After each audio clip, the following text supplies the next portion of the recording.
And I have decided to separate. It's just not good for our kids, for us to be arguing in front of our kids. This is not what any mother sets out for her children. This does not feel like the best for them. It's necessary. It has to take place.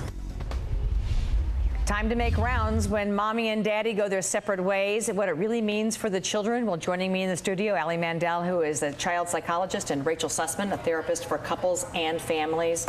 Mommy's playing it out in public. Jenny Stanford's sort of saying, I'm moving out and I'm taking the high road, and Kate Gosselin doing it on the Today Show. Good mommy, bad mommy? Mommies always get blamed? You're right. No matter what, mommies are going to be culpable. I think in this instance, one of the bigger issues is that she's continuing to do it in the public eye. Which you don't like. I don't like it at all. No, I think that she's subjecting her children to an additional assault, not only for her kids having to deal with the divorce, but also to be followed by the paparazzi. To invite them, really. Yes, to really invite them. She made a mention on her last show where she said, here we are again, the paparazzi's following us. What else can I do?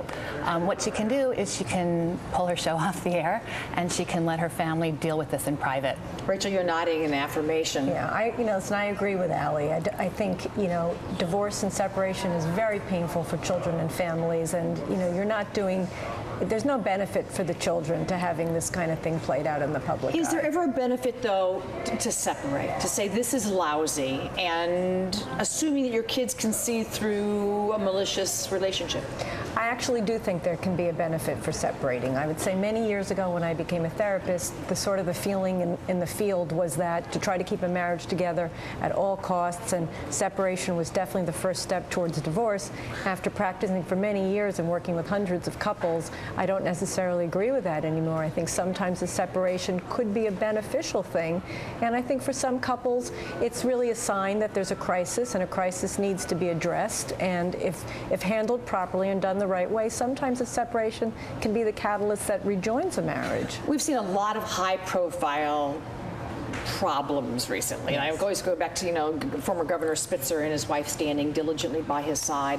If you're a person in the public eye, whether it be entertainment or politics, is there a role for the woman? Because we always end up sort of looking through her eyes, trying to figure out what's going on.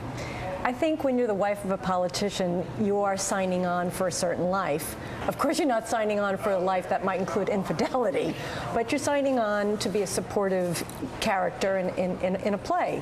However, I don't think that any woman, including the wife of a politician, has to tolerate bad behavior. Same thing. Yeah, I also think that someone like a politician or an actor who's, again, part of their job is being in the public limelight.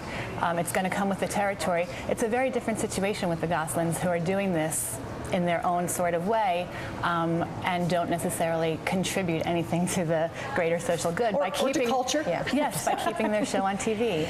Ali Mandel, Rachel Sussman, thank you. Thank you. I wouldn't want to be one of those public wives at all. It's not for me. Well, that's it for us today at Dr. Nancy. Be sure to join us.